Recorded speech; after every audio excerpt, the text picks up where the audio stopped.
तो इस वीडियो में हम करेंगे हमारा क्लास 7th का इंग्लिश का चैप्टर 1 जो कि है 3 क्वेश्चंस। तो इसको हम अच्छे से करेंगे। तो स्टार्ट करते हैं। और इससे पहले अगर आपने हमारे चैनल को सब्सक्राइब नहीं किया है तो कर देना। तो स्टार्ट करते हैं। तो बिफोर यू रीड, इधर हमें क्या दिया कि पढ़ने से पहले कुछ हमें चीज़ दी गई है। A king has 3 question and he is seeking answer to them.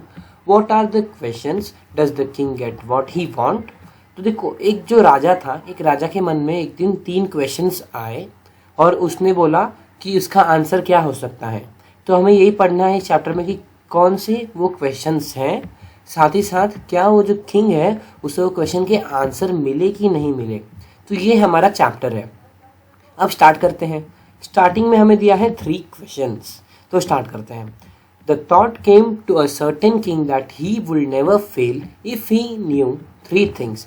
तो एक दिन एक जो राजा था उसके मन में एक थॉट आया कि अगर उससे ये 3 क्वेश्चन के आंसर पता चल जाए तो वो कभी किसी चीज़ में फेल नहीं होगा।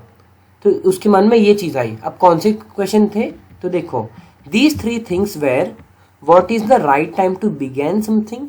मतलब कि पहला क्वेश्चन ये था कि कोई भी काम करने का सही समय क्या होना चाहिए, कोई भी काम करने का सही टाइम क्या होना चाहिए। ठीक है। उसके बाद सेकंड था which people should he listen to. अब उसे किसकी बात माननी चाहिए, कैसे लोगों से उसे सलाह लेनी चाहिए। तो ये सेकंड क्वेश्चन था उसका। थर्ड क्या था? What is the most important thing for him to do. और सबसे जरूरी काम उसके लिए क्या है करने को। What is the most important thing to do. तो उसके लिए सबसे इंपॉर्टेंट काम क्या है, वो तीसरा क्वेश्चन है। तो ये 3 क्वेश्चन अगर राजा को पता रहेंगे इसके आंसर, तो वो सबसे बड़ा राजा बन जाएगा और वो कभी फेल नहीं होगा। तो उसे ये 3 क्वेश्चन के आंसर चाहिए थे। ठीक है। अब देखो आगे देखते हैं। The king therefore sent messengers throughout his kingdom promising a large sum of money to anyone who would answer these 3 questions. तो अब जो किंग है वो क्या करता है, उसको तो ये आंसर पता नहीं रहते हैं ना, तो वो अपने पूरे किंगडम में ऐसा मैसेज फैला देता है कि जो भी इंसान मुझे ये 3 क्वेश्चन का अच्छा आंसर लाके देगा और मैं उससे अगर सहमत होऊंगा तो मैं उसे एकदम बहुत ज़्यादा पैसा दे दूंगा, मुंह मांगी उसे रकम दे दूंगा। ऐसा वो बोलता है। पूरे किंगडम में ऐसा वो मैसेजेस फैला देता है। ठीक है। उसके बाद many wise men came to the king but they all answer his question differently. अब क्या हुआ, बहुत सारे मतलब दिमागदार आदमी आए उधर किंग को वो क्वेश्चन का आंसर देने के लिए। तो क्या हुआ, सबके आंसर अलग अलग थे। ठीक है। वो जो 3 क्वेश्चन थे उसके बेस पे सबके आंसर अलग अलग थे। अब आगे देखते हैं। In reply to the first question. अब देखो, फर्स्ट क्वेश्चन पे कुछ लोगों ने क्या बोला वो हमें देखना है। तो फर्स्ट क्वेश्चन क्या था कि कोई भी काम करने का सही समय क्या होना चाहिए। तो कुछ लोग ने क्या बोला, some said the king must prepare a time table. कुछ लोगों ने बोला कि किंग को एक टाइम टेबल बना लेना चाहिए and then follow it strictly. और उस टाइम टेबल को उसे स्ट्रिक्टली फॉलो करना है, बिना कोई भी गैप लिए बीच में, मतलब बिना चीटिंग किए वो पूरा टाइम टेबल फॉलो करना है। Only in this way they said could he do everything at a proper time. और इस चीज़ करने से, ये जो चीज़ है, अगर आप अपना टाइम टेबल अच्छे से स्ट्रिक्टली फॉलो करोगे तो तुम्हें अपने टाइम पे पंक्चुअल रहोगे, मतलब कि तुम्हारा सारा काम हो जाएगा टाइम पे। कुछ लोगों ने ऐसा बोला। और कुछ लोग क्या बोले, other said that it was impossible to decide in advance the right time for doing something. कुछ लोगों ने तो सीधे सीधे बोल दिया कि कोई भी काम करने का पहले से ही हम टाइम डिसाइड नहीं कर सकते, ये इम्पॉसिबल है कि हम कोई भी काम करने का पहले से ही डिसाइड कर ले टाइम। अब और बाकी लोग ने क्या बोला, the king should notice all that was going on, avoid foolish pleasure and always do whatever seem necessary at that time. अब कुछ लोगों ने क्या बोला कि किंग को क्या करना चाहिए, किंग को नोटिस करना चाहिए कि क्या सही हो रहा है क्या गलत हो रहा है उसके किंगडम में, और उसको क्या करना चाहिए, जो भी वो फुलिश प्लेजर है, प्लेजर मतलब कि जो भी वो मजा करता है अपने पैसे से, उसको उसे अवॉइड करना चाहिए, उसे छोड़ना चाहिए, और अपने जो भी काम है उसके बारे में सोचना चाहिए, उसे आगे बढ़ाना चाहिए। ठीक है। वही उससे प्रॉपर टाइम पे हो पाएगा। Yet others said that, और कुछ लोग ने क्या बोला, that the king needed a council of wise men who would help him act at the proper time। तो क्या बोला कुछ लोग ने कि किंग के पास कुछ वाइस मैन होने चाहिए। वाइस मैन मतलब कि राजा के पास जो भी मंत्री रहते हैं वो होने चाहिए, जो उसे टाइम टाइम पर वो बताते रहे कि ये करना है, तुम ये काम करो इस टाइम पे, तब क्या होगा, सही रहेगा। तो कुछ लोग का ऐसा ओपिनियन था। This was because one man would find it impossible to decide correctly. ये ऐसा क्यों बोले इन लोग कि तुम्हें अपने अंडर कुछ लोग रख लेने चाहिए, इसलिए बोला गया था क्योंकि एक इंसान खुद ही डिसाइड नहीं कर सकता कि उसे क्या क्या करना है। मतलब कि एक इतना सारा काम एक इंसान खुद डिसाइड नहीं कर सकता। Without help from other the right time for every action. तो बिना किसी के मदद के हम डिसाइड नहीं कर सकते कि क्या काम करने का सही टाइम होता है। कुछ लोग ने ऐसा बोला। अब आगे देखते हैं। But then other said that there were something which could be urgent. लेकिन कुछ लोग ने क्या बोला, अगर हम मंत्री रखेंगे तो क्या होगा, सबसे पूछने को टाइम जाएगा और हमें क्या चाहिए, काम अर्जेंट होना चाहिए, काम जल्दी होना चाहिए। तो this thing could not wait for the decision of the council. और अगर हमें कोई काम जल्दी करना है तो हमें किसी के डिसीजन के लिए रुकना नहीं पड़ेगा ना, तो डिसीजन लेने में टाइम लग सकता है। In order to decide the right time for doing something, कोई टाइम मतलब कोई काम करने का सही टाइम क्या होना चाहिए, it is necessary to look into the future. तो हमें फ्यूचर में जाके देख लेना चाहिए कि वो काम करने से हमें फायदा होगा कि नहीं उस टाइम पे। अब हम फ्यूचर में कैसे जाके देख सकते हैं कि अगर हमने ये काम इस टाइम पे किया तो हमें फ्यूचर में वो हेल्प करेगा कि नहीं। अब ये कैसे होगा, and only magician could do that. मतलब कि जो जादूगर है वही ये कर सकता है कि टाइम को आगे पीछे करके देख सकता है। The king therefore would have to go to magician. और कुछ लोग बोलते हैं कि जो किंग है उसे, जो मैजिशियन है मतलब जो जादूगर है उसके पास जाना चाहिए, जिससे वो अपना फ्यूचर पहले ही जान ले कि अगर वो ये काम करता है तो क्या होगा, उसको फ्यूचर में फायदा होगा कि नहीं होगा। अब ये देखो, in their answer to the second question. तो देखो फर्स्ट क्वेश्चन का इतना सारा आंसर था, अब सेकंड क्वेश्चन पे देखते हैं कि सेकंड क्वेश्चन पे सबने आंसर क्या दिया। In their answer to the second question, कुछ लोगों ने बोला some said that people most necessary to the king were his councillors.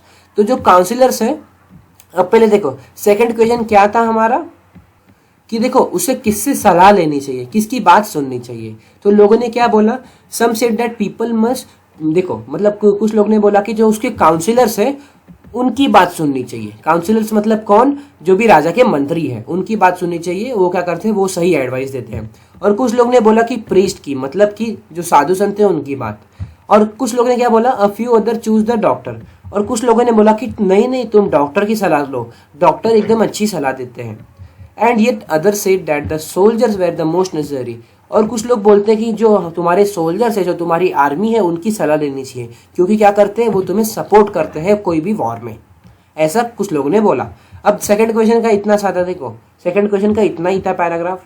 अब थर्ड क्वेश्चन देखते हैं। थर्ड क्वेश्चन पे कुछ लोग ने क्या बोला, to the third question some said science, other choose fighting and yet other religious worship. तो इसका मतलब क्या है, थर्ड क्वेश्चन पे कुछ लोगों ने क्या बोला, तो कुछ लोगों ने बोला कि साइंस पे तुम्हें फोकस करना चाहिए, जो साइंस और टेक्नोलॉजी ग्रो हो रही है उस पे तुम्हें फोकस करना चाहिए। इससे पहले अगर हम थर्ड क्वेश्चन याद करें तो वो क्या था, उससे कौन सा काम जल्दी करना चाहिए, उसे कौन सा काम करना चाहिए।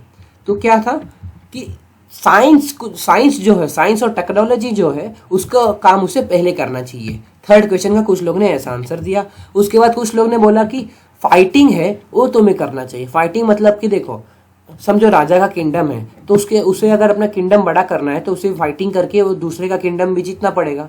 तो फाइटिंग से क्या होगा, उनका किंगडम बड़ा होगा। कुछ लोग ने ऐसा बोला। और क्या हुआ, and yet other religious worship, मतलब कि तुम्हें क्या करना चाहिए, भगवान की पूजा करनी चाहिए। सबसे पहला काम तुम्हारा वही होना चाहिए। अब उसके बाद and the answer to his question were so different. देखो क्या हुआ कि उसका जो क्वेश्चन था, तीन क्वेश्चन, उसके आंसर सबके बहुत सारे अलग अलग आंसर आ रहे थे। So the king was not satisfied and gave no reward. तो क्या वो किंग किसी के भी आंसर से सेटिस्फाइड नहीं था, उसकी वजह से उसने किसी को भी पैसे नहीं दिए। Instead he decided to seek the advice of certain hermits, मतलब जो जंगल में पर्सन रहता है, जो खुद अकेले रहता है और जिसके पास बहुत ज़्यादा ज्ञान रहता है। जो आपने जैसे ये सुना होगा आचार्य चाणक्य के बारे में, तो वैसे ही मतलब कि जो ऐसे लोग जैसे साधु संत जैसे ही लोग जो जंगल में रहते हैं और वो क्या करते हैं, खुद में ही मग्न रहते हैं, उनके पास बहुत ज़्यादा ज्ञान रहता है, सबसे ज़्यादा ज्ञान उनके पास ही रहता है। वो क्या करते हैं, एकदम सिंपल लाइफ जीते। देखो इधर आपका डेफिनेशन भी दिया है। तो उसने सोचा कि मैं एक काम करता हूँ, इनसे लेता हूँ, किससे, हर्मिट से सलाह लेता हूँ, क्योंकि उनको तो सब पता रहता है। तो देखो who was widely known for his wisdom, तो मतलब वही, उनको सब पता रहता है इसलिए। अब देखो जब गए राजा, तो देखो the hermit live in a would which he never left. अब हर्मिट जो है वो एक हट में रहता है, वुड टाइप हट में, मतलब वुड से बने हुए हट में रहता है, जो वो कभी छोड़ता नहीं है। मतलब क्या करते हैं, अपना काम उधर ही करता है, सब उधर ही करता है, खेत में जाता है, मतलब एकदम सिंपल सी लाइफ जीता है, और रात को आके उसमें सो जाता है। तो उसकी नॉर्मल सी लाइफ रहती है। He saw no one but simple people and so the king put an ordinary clothes। तो क्या वो ज्यादा महान लोगों को नहीं देखता, मतलब कि क्या है, वो सिंपल लाइफ जीता है। तो क्या हुआ, किंग ने सोचा कि मैं भी एक काम करता हूँ, सिंपल सा ऑर्डिनरी क्लोथ पहन के जाता हूँ, तब क्या करेंगे, वो भी मुझे अच्छे से सब बता देंगे। तो देखो before he reached the hermit's hut, the king left his horse with his bodyguard and went on alone। अब क्या हुआ कि जब वो किंग के हट, मतलब वो जो क्या बोल सकते हैं, हर्मिट का जो हट है उसमें जा रहा था, मतलब हर्मिट के पास जा रहा था, तो उसने क्या किया, उसने अपने हॉर्स को, अपने बॉडी गार्ड्स को उधर ही छोड़ दिया, ताकि क्या हो, जो हर्मिट है उसे शक ना हो कि वो राजा है, और वो खुद अकेले चले गया आगे जाके। उसके बाद आगे देखते हैं, as the king came near the hermit hut he saw the hermit digging the ground in front of his hut. अब देखो इसका मतलब क्या है कि जब हर्मिट के पास गया वो किंग, तो किंग ने देखा कि हर्मिट क्या कर रहा है, गड्ढे खोद रहा है, गड्ढे खोद रहा है ताकि वो अपना उधर फसल उगा सके। ठीक है, अपने हट के बाजू में एक बड़ा, मतलब ये साइज का, समझो स्मॉल साइज का क्या है, ग्राउंड है, जहाँ पर वो क्या है, खेत टाइप है, जहाँ पर वो अपना गड्ढा खोद रहा था। ठीक है, अब उसके बाद ही greeted the king and continue digging. उसके बाद क्या हुआ कि जो हर्मिट था उसने क्या, नमस्ते वमस्ते किया होगा और वापस अपना गड्ढा खोदने में मग्न हो गया। उसके बाद the hermit was old and weak. तो हर्मिट क्या था, वो थका हारा इंसान था और थोड़ा बूढ़ा भी था। And as he work he breathe heavily. अब क्या हुआ, जब वो बूढ़ा है तो उससे क्या है, ताकत कम रहती है। तब क्या हुआ, जब वो गड्ढा खोद रहा था तब वो गहरी गहरी जोर जोर से सांस ले रहा था, ताकि क्या हो, वो अच्छे से गड्ढा खोद पाए और उसको भी सांस टाइम टाइम पे मिलते रहे।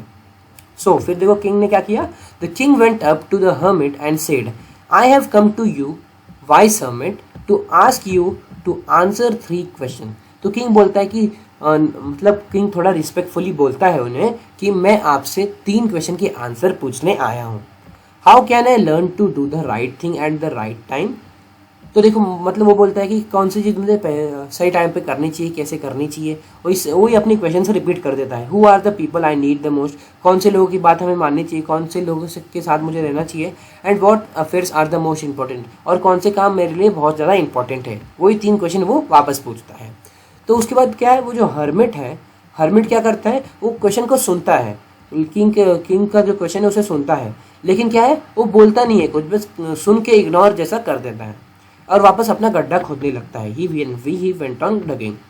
You are tired said the king. King बोलता है कि तुम थक गए हो। किसको बोलता है, वो जो हर्मिट है, जो बूढ़े आदमी है, उन्हें बोलता है कि तुम थक गए होगे, आप थक गए होगे, तो let me take the spade and work in your place. अब क्या हुआ, किंग बोलता है कि एक काम करो, तुम हट जाओ, मैं तुम्हारे लिए गड्ढा खोदता हूँ। तो किंग ने सोचा शायद मैं गड्ढा खोद दूंगा तो शायद वो मेरे को बता दे इसके आंसर। तो उसके बाद हर्मिट क्या बोलता है, thanks said the hermit. Thank you बोलते हैं हर्मिट। उसके बाद giving the king his spade, king को अपना स्पेड देता है, मतलब कुल्हाड़ी टाइप जो चीज़ रहती है जिससे गड्ढा खोदते हैं। उसके बाद then he sat down on the ground, और फिर जो हर्मिट है थोड़ा रेस्ट करने के लिए ग्राउंड पे जैसे इधर बैठ जाता है। ठीक है, आगे देखते हैं, यही स्पेड है, कुल्हाड़ी। अब आगे देखते हैं, आगे क्या है, देखो When the king had dug 2 beds, मतलब कि क्या हुआ, ये समझो खेत है, तो किंग ने समझो ये एरिया और ये एरिया जब खोद दिया तो उसने क्या किया, वो रुक गया थोड़ा सा, ही स्टॉप्ड, और उसके बाद उसने सोचा अब अपना क्वेश्चन मैं एक बार रिपीट करता हूँ। उसने अपना क्वेश्चन रिपीट किया। The hermit give no answer, तो भी हर्मिट ने क्या हुआ, आंसर नहीं दिया। उसके बाद but stood up stretching out his hand for spade and said now you rest and let me work. अब क्या हुआ, वो हर्मिट बोला कि एक काम करो, अब तुम बैठ जाओ, मैं काम करता हूँ। तो उसके बाद क्या होता है, but the king did not give him the spade and continue to dig. तो किंग बोलता है नहीं आप रहने दो, मैं आपके लिए पूरा गड्ढा खोद दूंगा। ठीक है, उसके बाद देखते हैं, 1 hour passed, then another, उसके बाद क्या हुआ, 1 घंटा बीत गया, फिर दूसरा घंटा बीत गया, फिर क्या हुआ, the sun went down behind the tree, फिर क्या हुआ, सनसेट होने को जा रहा था। उसके बाद and at last the king stuck the spade into the ground and said, एक मतलब काम करते करते जब किंग थक गया तब अपने किंग ने क्या किया, वो जो स्पेड होता है कुल्हाड़ी टाइप चीज, उसे रख दिया ग्राउंड पे। उसके बाद I came to you wise man for an answer to my question, if you can give me no answer tell me so and I will return home. तो क्या बोलता है कि सर मतलब वाइस मैन बोलता है कि अगर आपको मेरे क्वेश्चन का आंसर नहीं पता तो आप बोल दीजिए, मैं आपसे बिना कोई शिकायत के मैं चले जाऊंगा। Here comes someone running, said the hermit। अब क्या हुआ कि जब तक वो ये बोल ही रहा था तब तक हर्मिट देखता है कि कोई आदमी भागते भागते आ रहा है उनके पास। ठीक है, उनके पास कोई आदमी भागते भागते आ रहा है। अब जरा एक बार ये क्वेश्चन बीच में दिया है वो कर लेते हैं। Why did the king want to know answer to the 3 question, क्योंकि क्या बनना था, उसे एकदम महान राजा बनना था, इसलिए उसे ये 3 क्वेश्चन के आंसर चाहिए थे। He want to become a big ruler. उसके बाद देखो सेकंड क्या दिया है, messages we send throughout the kingdom. कौन से मैसेजेस सेंड किए गए थे कि उसका जो क्वेश्चन का आंसर है वो कोई फाइंड कर दे, to find the answer to the 3 question. ठीक है, अब नेक्स्ट देखते हैं। अब इधर से हमारा पार्ट 2 चालू हो जाता है, तो देखो कंटिन्यू करते हैं। The king turn round and saw a bearded man running toward them. अब जब देखते हैं कि कौन भागते आ रहे हैं, जब हर्मिट बोलता है तो किंग जब पलट के देखता है तो एक क्या हुआ, एक आदमी मतलब जो दाढ़ी वाला आदमी उनके पास भागते भागते आ रहा है। His hand were pressed again his stomach from which blood was flowing. अब क्या हुआ कि वो अपना स्टमक दबा दबा के भागते हुए उनके पास आ रहा है, क्योंकि उसके स्टमक में से खून निकल रहा है। ठीक है, उसके बाद when he reached the kingdom he fainted and fell to the ground। जब वो किंगडम तक मतलब किंग के पास पहुंच ही रहा था तब क्या हुआ, तब तक वो बेहोश होकर उधर ही गिर गया। उसके बाद the king and the hermit removed the man's clothing and found a large wound in his stomach। अब क्या हुआ कि जब किंग ने देखा कि वो आदमी गिर गया है तो हर्मिट और किंग जाके उसके पास गए, और जब देखा वो बेहोश हुआ है तो उसके कपड़े को जरा हटाए, देखा कि क्या हुआ, मतलब ये हाथ क्यों रखे, तो खून दिख रहा था उन्हें। फिर खून के इधर उन्होंने देखा एक वाउंड मतलब कि बहुत गहरी सी चोट स्टमक की तरफ। सो फिर क्या हुआ, the king washed and covered it with handkerchief. तो पहले जो चोट था उससे पहले कुछ भी गंदा वंदा लगा था तो उसे धोया और उसके बाद अपने हैंकरचिफ से उसे दबाया। लेकिन क्या हुआ, but the blood would not stop flowing. तो भी क्या हुआ, खून रुक नहीं रहा था। तो किंग ने क्या किया, फिर the king redress the wound until at last the bleeding stop. तो किंग ने 1 कपड़ा लगाया, फिर 2 कपड़ा लगाया, जब तक कि जो ब्लीडिंग है स्टॉप नहीं हुआ, और एट लास्ट जब ब्लीडिंग स्टॉप हुआ तब उसने कपड़ा लगाना बंद किया। उसके बाद the man felt better and ask for some water to drink. उसके बाद जो आदमी था वो थोड़ा सा उठा तो उसने बोला कि मेरे को थोड़ा सा पानी चाहिए, तो उसने कुछ पीने के लिए मांगा। तो the king brought fresh water and give to him. तो किंग ने क्या किया, उसे जो अच्छा सा मतलब फ्रेश वाटर जो है उसे ला के दिया पीने के लिए। उसके बाद by this time the sun had set and the air was cool. उसके बाद ठंडी हवा चल रही थी और सनसेट पूरा हो चुका था। The king with the hermit help carried the wounded man into the hut and laid him on the bed। फिर क्या हुआ, किंग और हर्मिट ने उठा के क्या किया, वो वाउंडेड मैन जो था मतलब कि जिसे लगा हुआ था, जो चोट खाया हुआ वाउंडेड मैन था, बियर्डेड मैन था, उसे हर्मिट के हट में लेके गए और उसे बेड पे सुला दिया। उसके बाद the man close his eyes and ले क्वाइट। उसके बाद जो बियर्डेड मैन था जिसको चोट लगी थी वो अपना आँख बंद करके थोड़ा आराम करने लगा। उसके बाद the king tried by his walk and the work he has done. तो क्या वो किंग जो था वो टायर्ड हो चुका था, जितना भी उसने काम किया था और वर्क किया था उसकी वजह से। उसके बाद क्या किया, lay down on the floor and slept through the night. फिर क्या हुआ, वो थक हार के वो जमीन पे ही सो गया पूरी रात।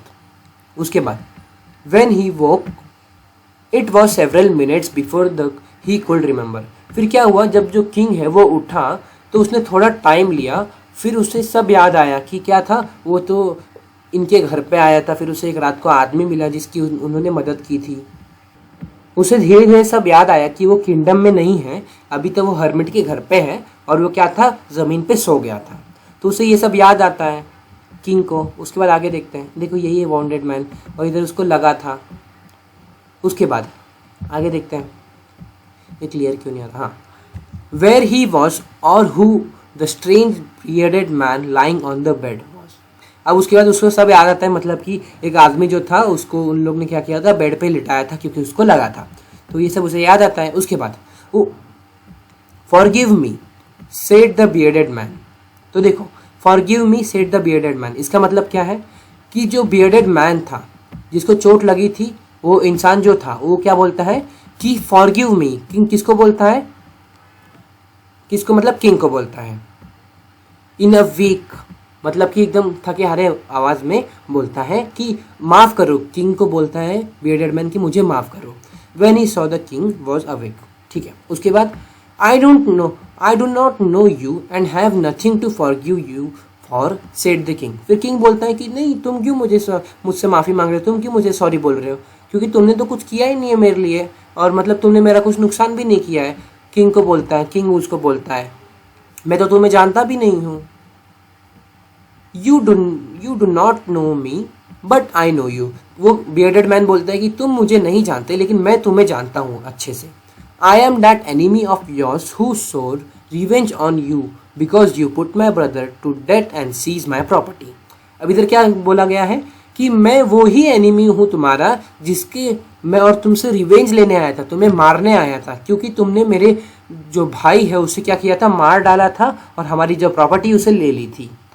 आई knew you had gone alone to see that hermit.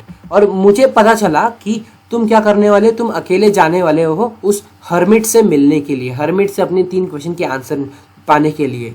And I made my mind to kill you on your way home. और उसने क्या किया था, उसने अपना माइंड बना लिया था, मतलब उसने सोच लिया था कि जब किंग लौट के आएगा अपने 3 क्वेश्चन का आंसर लेके तब मैं उसे रास्ते में मार दूंगा, क्योंकि वो अपने बॉडी गार्ड के साथ उधर नहीं गया था। लेकिन but the day past and you did not return. लेकिन क्या हुआ, पूरा दिन बीत गया लेकिन तो भी किंग उधर से आया नहीं। So I left my hiding place and I came upon your body guard.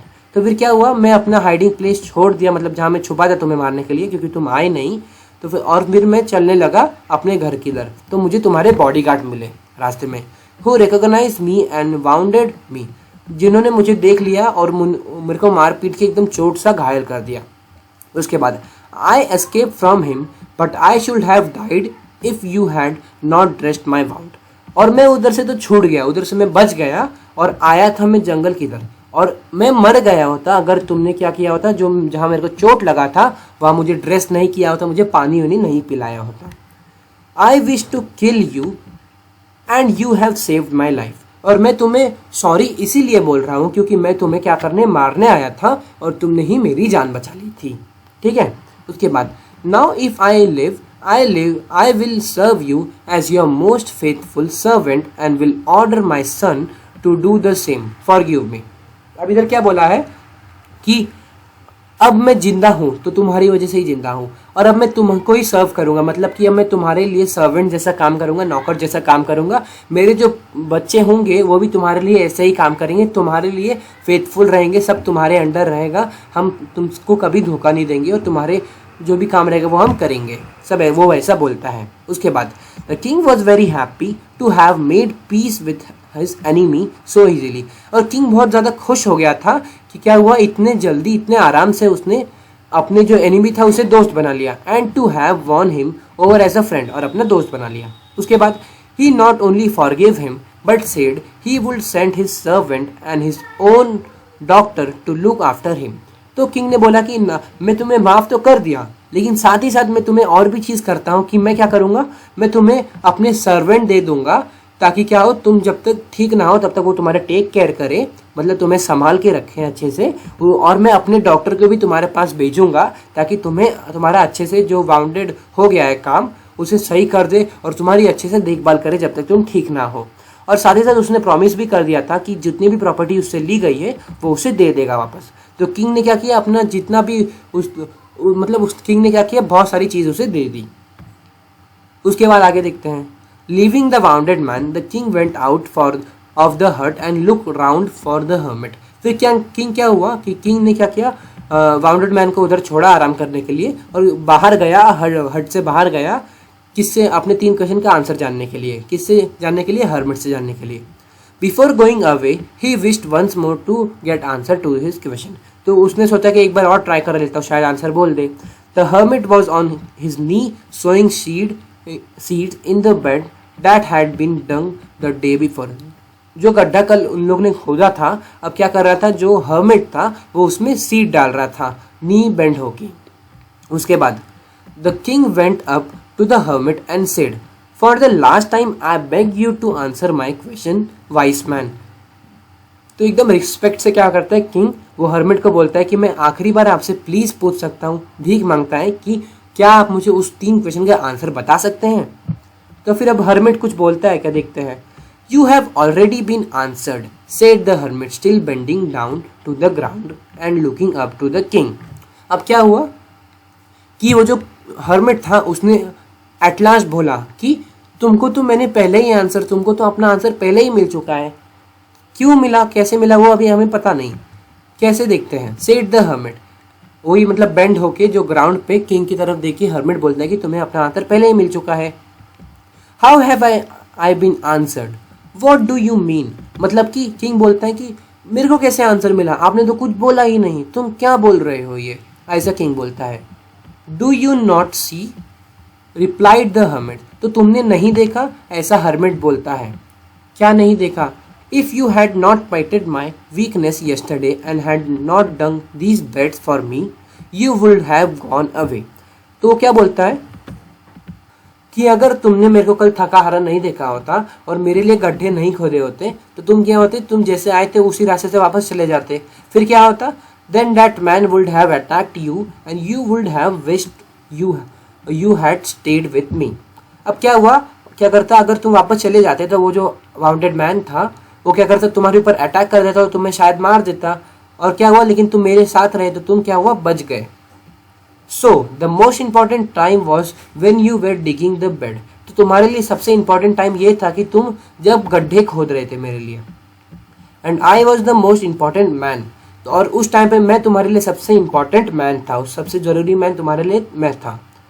And to do me good was your most important business, और तुमने मेरे लिए अच्छा किया और तुम्हारा मोस्ट इंपॉर्टेंट मतलब यही तुम्हारा इंपॉर्टेंट काम था उस टाइम पे। Afterward when the man ran to us the most important time was when you were caring for him. तो क्या हुआ, जब वो आदमी आया तब क्या हुआ, मोस्ट इंपॉर्टेंट टाइम तुम्हारे लिए वो था कि तुमने उसको आदमी की मदद की, उसकी केयर की थी। Because if you had not dressed his wound, he would have died without having made peace with you. तो अगर क्या होता, तुम उसका वाउंड को मतलब क्या कर सकते थे, ठीक नहीं करते, चोट को ठीक नहीं करते, उसे ड्रेस नहीं करते, तो शायद क्या होता कि वो मर जाता, और मर जाता तो तुम्हारी दुश्मनी वैसे ही रह जाती, तो क्या होता उसको पीस नहीं मिलता। लेकिन क्या हुआ, अब तो तुम्हारा क्या बन गया है, वो फ्रेंड बन गया है। So he was the most important man, तो उस टाइम पे वो सबसे जरूरी आदमी तुम्हारे लिए था। And what you did for him was your most important business, और जो काम तुमने किया था उसके लिए वो तुम्हारे लिए सबसे जरूरी काम था उस टाइम पे। तो ये 3 क्वेश्चन के आंसर किंग ने ऐसे, वो हर्मिट ने ऐसे दिए थे। अब इसको अगर ध्यान से समझे तो इस पैरा में वो 3 क्वेश्चन के आंसर हमें बोल सकते हैं ब्रीफ में दिए गए हैं। तो ये पैरा आपको लर्न करना है, क्या है, remember then there is only one time that is the most important and that time is now. तो क्या बोलता है, हर्मिट बोलता है कि कोई भी काम करने का सबसे सही टाइम क्या है, वो है अभी का। अभी जो प्रेजेंट टाइम है उस टाइम में जो भी तुम काम करते हो वो तुम्हारे लिए सबसे सही काम है, सबसे सही टाइम वही है तुम्हारे लिए। प्रेजेंट अभी का टाइम जो है वो सबसे जरूरी टाइम, सबसे सही टाइम है कोई भी काम करने का। It is the most important time because it is the only time when we have any power to act. ये सबसे जरूरी टाइम इसलिए है क्योंकि इस टाइम पे हम चाहे तो हम कुछ भी कर सकते हैं, हमारे पास उतनी पावर है कि हम कुछ भी कर सकते हैं, क्योंकि हम अपने हाथ पर इस टाइम पे हिला सकते हैं और कुछ भी काम कर सकते हैं। The most necessary person is the person you are at a particular moment, और सबसे जरूरी इंसान तुम्हारे लिए वो है जिसके साथ इस टाइम पे तुम हो, मतलब जिसके साथ भी तुम रहते हो उस पर्टिकुलर टाइम पे वो तुम्हारे लिए सबसे जरूरी इंसान होता है। For no one knows what will happen in the future and whether we will meet anyone else, क्योंकि किसी को नहीं पता कि आगे चल के फ्यूचर में हम जिंदा रहेंगे या नहीं, या फिर इस टाइम के बाद शायद मैं किसी से मिल पाऊँ या नहीं, किसी को कुछ नहीं पता। तो मतलब जिसके साथ इस टाइम पे तुम लोग हो तो वो तुम्हारे लिए क्या है, सबसे इंपॉर्टेंट पर्सन है। The most important business is to do the person good because we were sent into this world for that purpose alone.